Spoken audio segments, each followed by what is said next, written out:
آج میں یہاں کسی سیاسی مخالفت کی تنقید کرنے یا کسی پر روایتی نعرہ بازی کے لیے نہیں بیٹھا.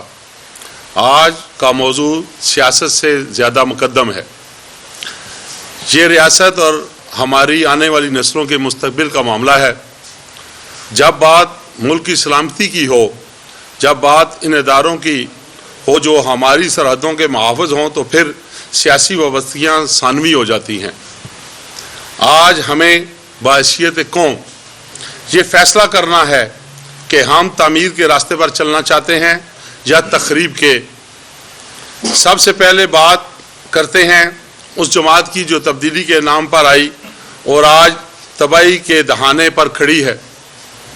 میڈیا رپورٹس اور پی ٹی آئی کے اندرونی ذرائع اب خود گواہی دے رہے ہیں کہ معاملہ ہاتھ سے نکل چکا ہے.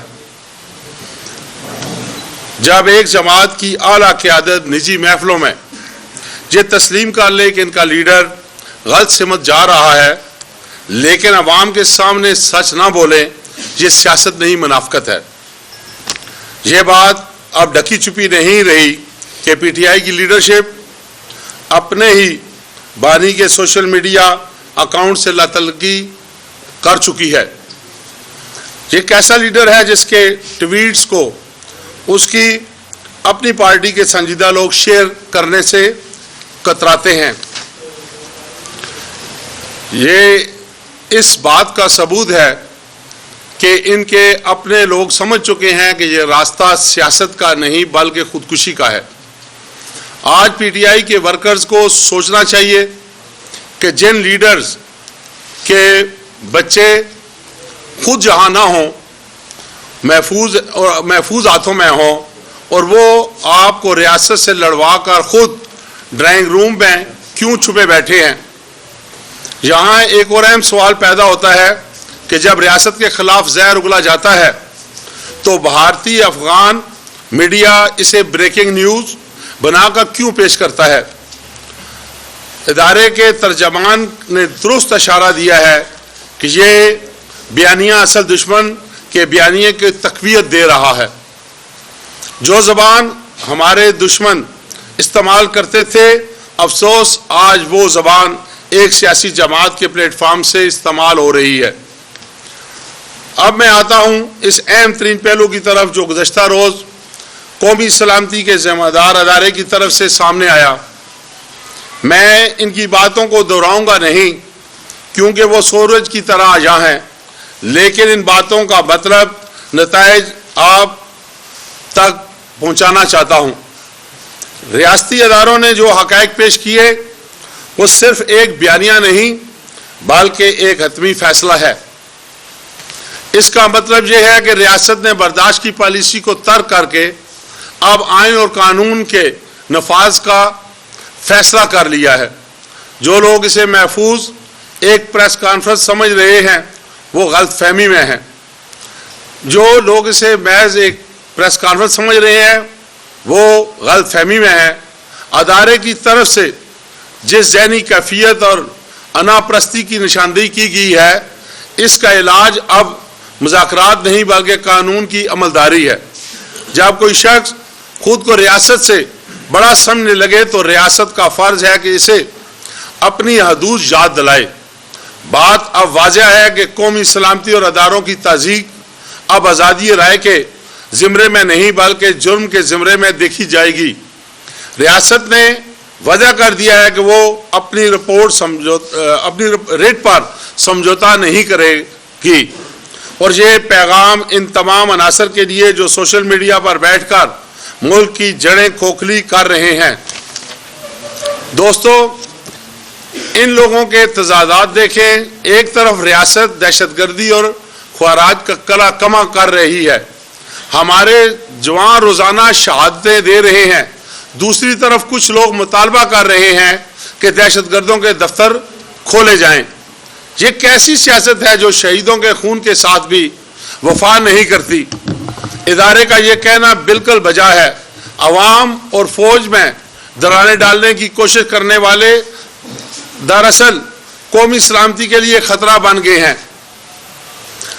DGISPR کی پریس کانفرنس طویل اور صبر آزما انتظار کے بعد کا موقف ہے جو ناگزیر ہو چکا تھا۔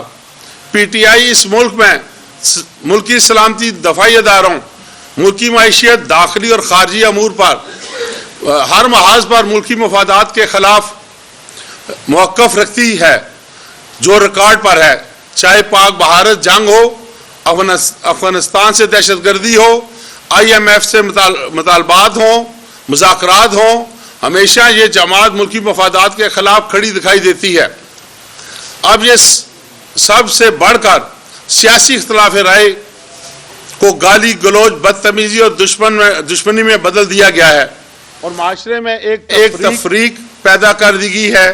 ان کی سیاسی کارکردگی سیاست نہیں، صرف بیانیے کی سیاست ہے کہ مخالفین سے نفرت کرنا ہے۔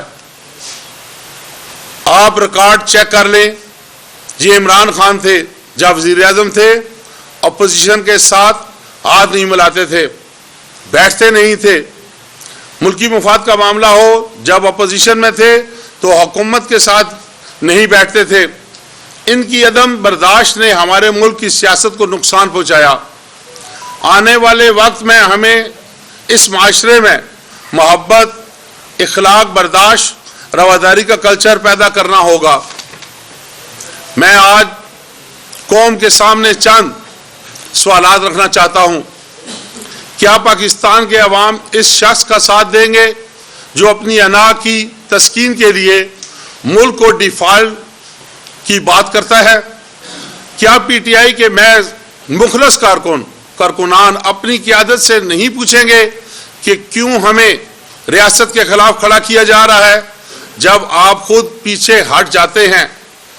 کیا ہم اپنے محافظوں کو کمزور کر کے دشمن کا راستہ آسان کر رہے ہیں؟ صحافی دوستوں، باتوں کا وقت گزر گیا، اب فیصلے کا وقت ہے۔ میں PTI کے سنجیدہ لوگوں اور عوام کارکنوں سے اپیل کرتا ہوں کہ اس سے پہلے کہ بہت دیر ہو جائے، اس شخص کے سیر سے نکلیں جو آپ کو اداروں اور ریاست کے سامنے لا کھڑا کر رہا ہے۔ ریاست ماں ہے، وہ موقع دیتی ہے، لیکن جب اس کی بقا کی بات آئے تو وہ سمجھوتا نہیں کرتی۔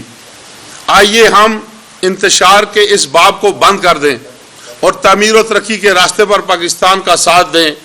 اللہ پاک آپ کا حامی و ناصر ہو۔ پاکستان پائندہ باد۔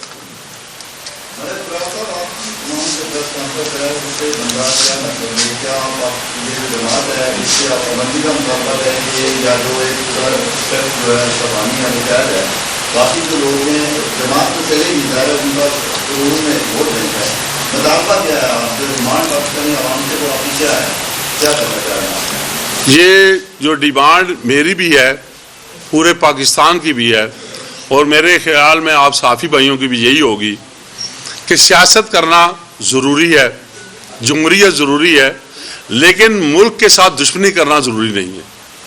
ملک دشمنی بیانات بند کر دیے جائے، اور اگر یہ باتیں یہاں تک نہ پہنچتی، اس کے ثبوت نہ ہوتے، تو کوئی شخص بھی پریس کانفرنس نہ کرتا۔ کبھی بھی کسی کو ذہنی مریض نہیں کہا گیا۔ اگر کہا گیا ہے تو اس کا کوئی نہ کوئی معنی موجود ہے جو آپ کے، میرے اور پوری عوام کے علم ہے۔ یہ بتائیے کہ ایک طرف سیاسی جماعت کے حوالے سے بات کی جاتی ہے، کہا جاتا ہے، آج پشاور میں جلسہ بھی ہوا، دوسری طرف مقبولیت بھی بڑھتی جا رہی ہے، آپ لوگ آج پریس کانفرنس کر رہے ہیں، ساتھ رفیق صاحب نے کہا تھا کبھی بھی کسی سیاسی جماعت کو ختم نہیں کیا جاتا، تو آپ کیا سیاسی لوگ اکٹھے نہیں بیٹھ سکتے؟ بھائی میں نے پہلے بھی یہی کہا ہے، میں پھر بھی یہی کہوں گا، سیاست ہمیشہ مذاکرات سے معاملات کو حل کرتی ہے، ڈائلیگ ہوتے ہیں، کمیٹیاں بنتی ہیں۔ ہمیشہ جتنا بڑا کلیش پاکستان پیپلز پارٹی اور مسلم لیگ نون کا تھا، تو 18ویں ترمیم سے پہلے جو میثاق جمہوریت لکھا گیا، وہ بھی بیٹھ کر ایک راستہ نکالا گیا تھا۔ تو کیا کوئی ایسی جماعت ہے جس کے ساتھ بیٹھا نہ جائے؟ کوئی ایسا مطالبہ ہے جو ملک کے لیے بہتر ہو، اور کوئی سیاسی جماعت چاہے چھوٹی ہو یا بڑی ہو اس سے اختلاف کرے؟ یہ تو کہیں بھی نہیں ہے۔ اور میں یقین سے کہتا ہوں کہ جو لوگ مذاکرات کے دروازے کھلے رکھتے ہیں، اللہ تعالیٰ ان کے لیے کامیابیوں کے دروازے کھلے رکھتا ہے. لیکن انہوں نے تو ہمیشہ اسمبلی کی تاریخ میں, ہمارے پاکستان کی اسمبلی بننے, جب تک پاکستان بنا ہے, جمہوریت کا ایک سسٹم چلا ہے, اس کے درمیان بہت سارے اور ادوار بھی آئے ہیں, لیکن ایک روایات تھی کہ اپوزیشن اور حکومت ایک دوسرے کے ساتھ مسافہ کرتے تھے. ہمارا دین بھی کہتا ہے کہ آپ کسی مجلس میں جائیں سلام کریں. پہلی دفعہ ہوا کہ اس شخص نے اپنی انا کی خاطر اپوزیشن میں تھا تب بھی سلام لینے سے دینے سے انکار کیا, حکومت میں آیا تب بھی سلام دینے اور لینے سے انکار کیا. جب مذاکرات کی بات کی, اس نے ہمیشہ مذاکرات کی بات کو نہ ماننے والی بات کی. ملک ابرار صاحب, مظفر بھٹی, آپ یہ بتائیے گا کہ آپ نے ایک لفظ استعمال کیا ہے کہ معاملہ ہاتھ سے نکل چکا ہے. کیا یہ جو معاملے کا لفظ ہے یہ سیاست دانوں کے ہاتھوں سے نکل چکا ہے یا کسی اور کے ہاتھ سے نکل چکا ہے؟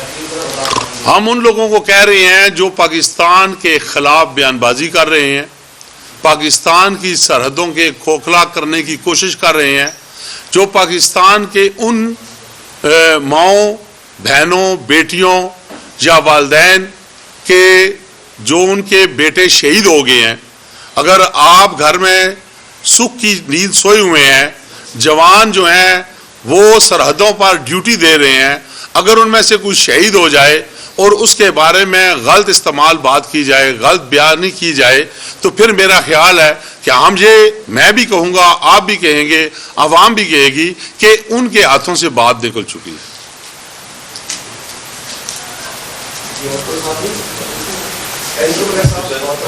مہربانی.